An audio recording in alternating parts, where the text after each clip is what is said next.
নমস্কার বন্ধুরা, কেমন আছো? আজ এই সন্ধেবেলায় আজ এক ভূতের গল্প বলতে এসছি, যা এই 2025 1432 নববর্ষের ঠিক পরের দিন এত ঝড় বৃষ্টি হলো, শিলাবৃষ্টি হলো। সেই রাতে আমরা এক বন্ধুর বাড়ি গেছিলাম। আমার এক বহু পরিচিত স্কুলের বন্ধু, তার ছেলের বিয়ের জন্য নিমন্ত্রণ কার্ড দেওয়ার জন্য। এবং সেই বাড়িতে আমরা গিয়ে পৌঁছাই। বাড়িটি হলো মগরায়। আমাদের চন্দননগর স্টেশন থেকে মগরা যেতে প্রায় 8 ঘন্টা 40 মিনিট ট্রেনের টাইম লাগে। সেখান থেকে অটো ধরে ওদের বাড়িতে যেতে হয়। বন্ধুটির সঙ্গে প্রায় 6-7 বছর আগে লাস্ট ওদের বাড়িতে গেছিলাম। শুনছ তোমারই বন্ধুর কণ্ঠে স্যাটারডে ফিভার নাইট অবলম্বনে রামধনু হরর চ্যানেলে এক ভৌতিক ঘটনা। সেদিন সকাল থেকে মেঘলা হয়েছিল। আমরা যখন বেরিয়েছি তখন বাজে বেলা 11টা। বন্ধুর বাড়িতে ফোন করে জানিয়েছিলাম আমরা আসছি। বন্ধুর সঙ্গে বিগত প্রায় 6-7 বছর আমাদের কোনো যোগাযোগ নেই, কিন্তু খুবই কাছের বন্ধু ছিল। তাই ছেলের বিয়েতে আমরা এই দুই বন্ধু, আমার ওই বন্ধুর ছেলের বিয়ে থাকে কলকাতায়, আমার বাড়িতে এসেছিল নিমন্ত্রণ করেই। আবার আমার বাড়ি হয়ে ওর বাড়ি যাবে, ওর বাড়ি হয়ে নিমন্ত্রণ করে কলকাতায় ব্যাক করবে। সেই দিন আমরা 11টার সময় যখন বেরিয়েছি, এরকম মেঘলা ছিল, কিন্তু এত ঝড় বৃষ্টি তুফান উঠবে আমরা কখনো ভাবিনি। আমার বন্ধুও ছাতা এনেছিল, আমিও ছাতা নিয়ে বেরিয়েছিলাম। বাড়ি থেকে জল খাবার খেয়েই বেরোলাম, কারণ আমার বন্ধু বলেছিল আমার বাড়িতে দুপুরবেলা খাওয়া দাওয়া করে নিবি। তা আমরা রাস্তায় ঠিক করলাম, না, রাস্তায় একটু কিছু ভালো মন্দ টিফিন করে নেবো, আর কোথাও খাবো না।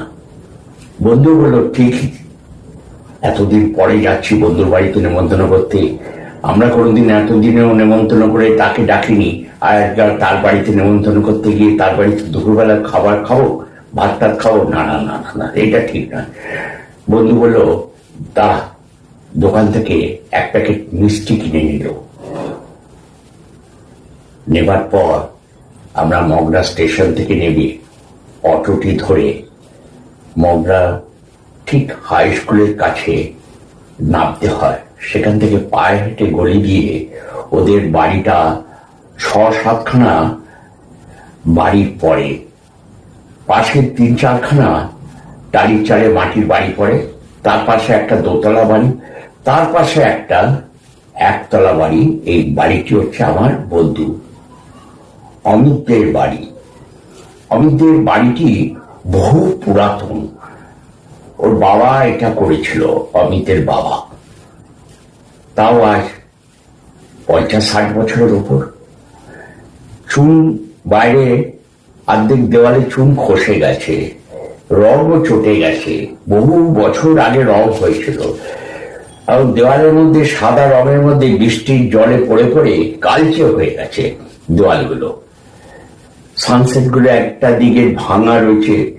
যথারীতি আমরা গিয়ে বাড়িতে পৌঁছলাম, কিন্তু আমাদের ঠিক রাস্তাটা মনে আছে। 6-7 বছর আগে লাস্ট গেছিলাম, আজ আবার যাচ্ছি। এর মধ্যে অনেক ঘটনা ঘটে গেছে, তা আমরা কেউ কিন্তু জানি না, দুই বন্ধুও জানি না, কিন্তু খবরও নিইনি কেমন আছে বন্ধু। এই বিয়ের যোগসূত্রে আমরা 2 দিন আগে ফোন করে আমার বন্ধু বলেছিল তোর বাড়িতে যাব, আমার ছেলের বিয়ে নেমন্তন্ন কার্ড দিতে যাব। বন্ধু বলেছিল ঠিক হলো, এখানে দুটো খেয়ে নিবি দুপুরবেলা, তাড়াতাড়ি চলে আসবি। অমিত আমার বন্ধুকে বলেছিল। আমার বন্ধু সুশান্ত তখন বলেছিল ঠিক আছে, আমরা যদি খাই তোকে আমরা সকালবেলায় জানিয়ে দেবো। যথারীতি আমার বাড়ি থেকে বেরোবার পরই ফোন করে বলে দিল, না রে আজকে দুপুরবেলা খাওয়া দাওয়া হবে না, কারণ ও বলেছিল আমি তোর বাড়ি থেকে খেয়ে দিয়ে বেরিয়েছি। সত্যি আমার বাড়ি থেকে পেট ভরে জলখাবার খেয়ে বেরিয়েছে। দুপুরবেলা সেরকম আমারও খিদে পায়নি, ওরও খিদে পায়নি। তবু রাস্তায় মগরা স্টেশন থেকে নেমে চা কেক ফেক খেয়েছিলাম, খেয়ে অটো ধরেছিলাম। সেই জন্য পেটটা একটু ভর্তি ভর্তি ছিল। গিয়ে যখন 11:30টায় পৌঁছেছি, বন্ধু তো আমাদের দেখে খুব খুশি। বন্ধুর বউ ঘরে ছিল না, ঠিক পাশের বাড়িতে, তাদের বাড়িতে মেয়ে জামাই এসে নববর্ষেতে, তাই দেখা করতে গেছিল। আমরা গিয়ে পৌঁছতে আমার বন্ধু বেরিয়ে গেল, আয় আয় আয় আয় আয় আয় নরেন আয়, সুশান্ত আয়। ভেতরে গিয়ে বসলাম। আমরা যে ঘরটা বসলাম একটা পুরনো সাথে ঘর, কিন্তু ঘরটা বসবার ঘর। সাথে একটি চৌকি আছে, একটি টেবিল আছে, দুটো চেয়ার আছে, একটা গোল বেতের চেয়ার আছে ঘরটারে। আর কিছু কাছের শোকেসে কিছু পুরোনো দিনে বই ঠই, গল্পের বই ঠই, পড়ার বই ঠইও আছে। আমার বন্ধু বেরিয়ে এসে আমাদের বসতে বললো, বলো দাঁড়া তোর বৌদিকে ডেকে নিয়ে আসি, পাশের বাড়িতে গেছে। আমি তুই বস না, বৌদি চলে আসবে। বললো না না না, তোরা এসছিস এতদিন পর, বৌদিকে ডেকে নিয়ে আসি। আর বস, কি খাবি বল, কি মিষ্টি খাবি? আমার মিষ্টি কিছু খাবো না, এনে মিষ্টির প্যাকেটটা রাখ। বললো কেন রে? কেউ খাবে না, আমার তো সুগার, আমার বন্ধু খাবে না কি জিজ্ঞেস করবো? বললো না না, আমি মিষ্টি অনেকদিন ছেড়ে দিয়েছি। যথারীতি বললো কিছু তো খাবি? বলে হ্যাঁ খাবো, চা বিস্কুট খাবো। বললো এত বেলায় চা বিস্কুট? বললো আর কিচ্ছু খাবো না, পেট ভর্তি। আমার বন্ধু বললো নরেনের বাড়ি থেকে খেয়ে দিয়ে এসছি, জল খাবার পেট ভরে খেয়েছি, তারপর স্টেশনে নেমে চা কেক ফেক খেয়েছি, পেট এমনি ভার হয়ে আছে। যথারীতি কার্ডটা ওর হাতে দেওয়ার ব্যাগ করছে, ব্যাগের ভেতর থেকে বার করছে কার্ডটা। এমন সময় বন্ধু বলে উঠলো, অমিত বলে উঠলো, দাঁড়া বৌদিকে ডেকে নিয়ে আসি, তোরা বস। বেরিয়ে গেল বন্ধু। তারপরেই পেছন পেছন একটা পায়জামা, একটা ফতুয়া করে একটা 35-36 বছর হবে একটি ছেলে বেরিয়ে গেল পেছন পেছন। যখন বেরোলো তখন ভেতরে একটা কাঠের চেয়ার খুব জোর ঠেলে সরিয়ে দিল দেওয়ালের দিকে। আমরা বুঝতে পারলাম কাঠের চেয়ারটা সরিয়ে দিয়েছে। এমন সময়, তার আগেই তো বন্ধু বেরোলো, তার 5 মিনিট আগে, তার ঠিক 5 মিনিট পর ওই ছেলেটি বেরিয়ে পড়ল। আমরা জানতাম যে অমিতার একটা ভাই আছে, বিয়ে করেনি, 34-35 বছর বয়স। কিন্তু সেই যে আমাদের দুজনের সামনে যে বেরিয়ে ঘর দিয়ে বেরিয়ে গেল, আমরা পরিষ্কার দেখলাম। খানিকক্ষণ পর আমার বন্ধু এলো, বৌদি ঢুকলো, বন্ধুর ওয়াইফ। আরে নমস্কার নমস্কার, বসো বসো, তোমরা কতদিন বাদে এসছো? একবার এসছিলে বোধহয় 7-8 বছর আগে। হ্যাঁ, তোমাদের বাড়ির তখন কিছু একটা অনুষ্ঠান ছিল। বললো আমাদের বাড়িতে সেই সময় একটা পুজো ছিল, সেই পুজোতে এসছিলে তোমরা এই 2 বন্ধু এসছিলে, আজও আবার সেই 2 বন্ধু এসছো। বসো বসো, একটু চা আর কি খাবে বলো? ভাতটা খাবে তো? আমার কিচ্ছু খাবো না, পেট একদম ভর্তি। আমার বাড়ি থেকে টাইট জল খাবার খেয়ে এসছি, ও বন্ধু যদি খায় জিজ্ঞেস করো। ওরা জিজ্ঞেস করে, হ্যাঁ রে কিরে সুশান্ত, তুই খাবি তো? বলবো একদম না, নরেনের বাড়িতে নরেনের বউ পেট ভরে খাইয়ে দিয়েছে। তারপর স্টেশনে নেমে চা কেক ফেক খেয়েছি, পেট এমনি ভার হয়ে আছে। তো চা, তবু কাপে চা দিল, বিস্কুট সাজিয়ে দিল, একটা বাটিতে সুন্দর চানাচুর, মানে দুটো বাটিতে দুজনকে বেড়ে দিল। বললো এই আর কিছু খাবে না আমার বাড়ি থেকে? বললো না রে, এই খেলেই মানে তাই অনেক হয়ে যাবে আজকে পেটের মধ্যে। যাই হোক, যথারীতি বললো এই বৈশাখ মাসে বিয়ে, তোমরা দুজন অতি অবশ্যই যাবে। এবং বন্ধুকে বলে রাখলো, অমিতকে বলে রাখলো, তুই কিন্তু বিয়ের আগের দিন থেকে চলে যাবি বৌদিকে নিয়ে, আমার বাড়িতে থাকার অসুবিধা নেই। আর তোর বাড়িতে আর কে আছে? তোর একটা ভাই আছে না? ভাই এখন বেরিয়ে গেল। বললো যে হ্যাঁ ভাই তো ছিল, ভাই বেরিয়ে গেল বলতে? বললো এখন তোর পেছন পেছনেই তো একজন বেরিয়ে গেল, মনে হয় তোর ভাই বেরোলো পাজামা একটা ফতুয়া করে।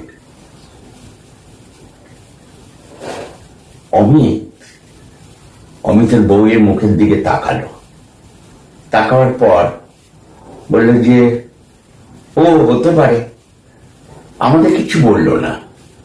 তারপর ওরা ভেতরে ঢুকে গেছে, হঠাৎ কিছু বই আলমারির ওপর থেকে ঠাক করে আমাদের পায়ের সামনে পড়ে গেল। ওই একটা কাঁচের শোকেস ছিল, তার মধ্যে কিছু বই ঠই রাখা ছিল, আলমারির মাথার উপরও কিছু বই রাখা ছিল, আর কিছু কাপ ডিস এসব, নিচের তাকটা খেলনা এসব পুতুল টুতুল রাখা ছিল।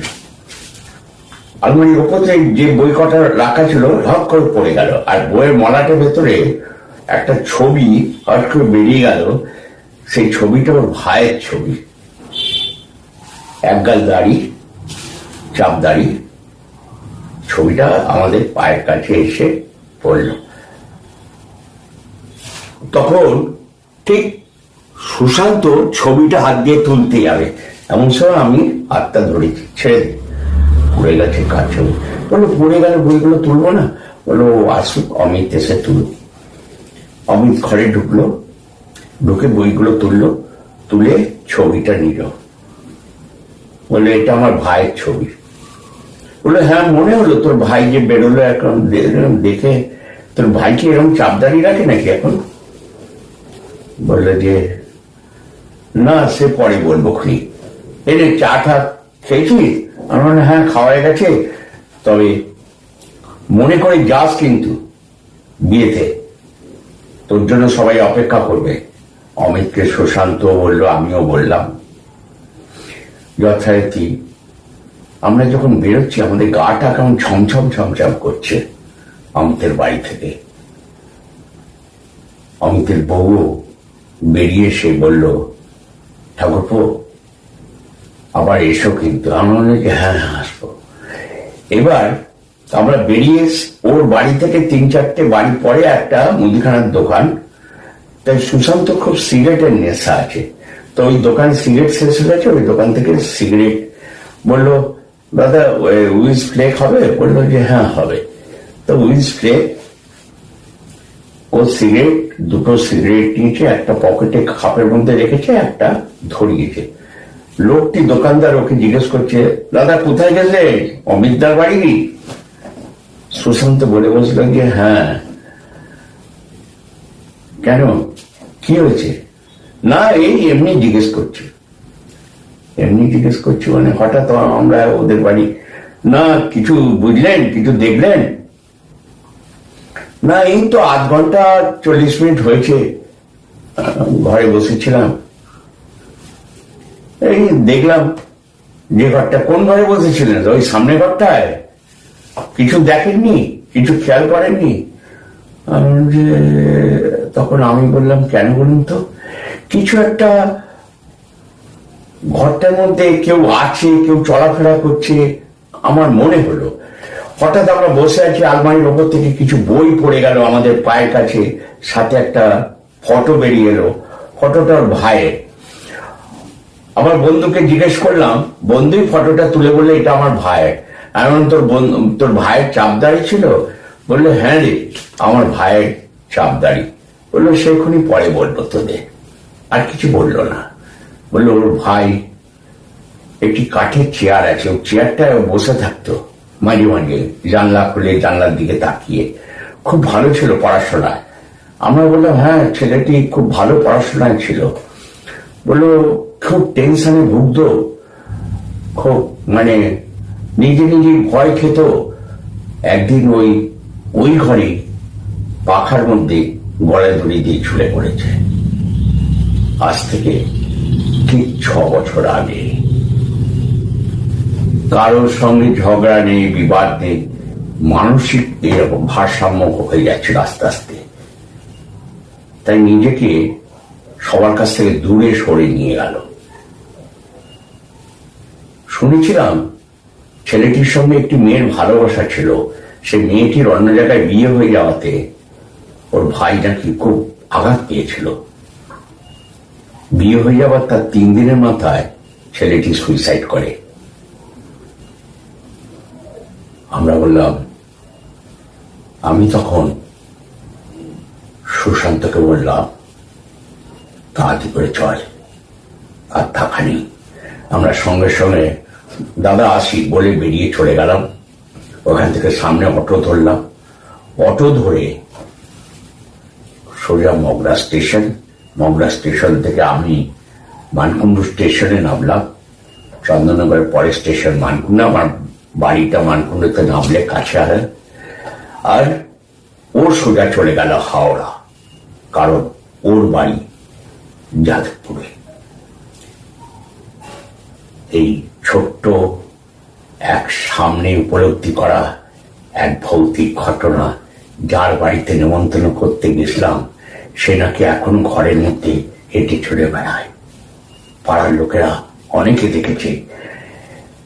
সে পড়ার বই টই এত পড়তো, লাস্টানে মাঝে মাঝে পড়ার বই টই ছুঁড়ে ঘরের মধ্যে এদিক ওদিক পাগলের মতো ফেলে দিত। যদি ঘটনাটা ভালো লাগে অতি অবশ্যই একটা লাইক দেবেন, শেয়ার করতে ভুলবেন না, বন্ধুদের মধ্যে শেয়ার করবেন।